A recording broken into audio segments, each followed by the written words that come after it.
Actually അവർക്കുള്ളത് 70,000 പട്ടാളക്കാരാണ് ബംഗ്ലാദേശിന്.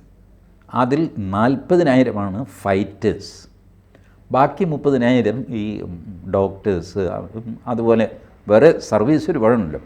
എല്ലാ പട്ടാളക്കാരും അതിർത്തിയിൽ യുദ്ധം ചെയ്യുന്നവരല്ല, പട്ടാള സർവീസിൽ ഉള്ള. അങ്ങനെ മൊത്തമുള്ള 70,000-ൽ 40,000 ഫൈറ്റിംഗ് ആയിട്ടുള്ള പട്ടാളക്കാർ. ഈ 40,000 BSFകാർ തന്നെ നമ്മുടെ അതിർത്തിയിൽ നിൽപ്പുണ്ട്. പട്ടാളമല്ല, 40,000-ൽ കൂടുതൽ ബോർഡർ സെക്യൂരിറ്റി ഫോഴ്സ് നമുക്ക് അതിർത്തിയിലുണ്ട്. എന്ത് ചെയ്യുമെന്നാണ് ബംഗ്ലാദേശ്? നമ്മൾ ഒന്നും ചെയ്യാൻ പറ്റില്ല. നമ്മളൊന്നും തുമ്മിയാൽ തെറിച്ചു പോകുന്ന വലിപ്പമേ ഉള്ളൂ ബംഗ്ലാദേശിന്. അതിനുള്ള കഴിവേ ബംഗ്ലാദേശിനുള്ളൂ.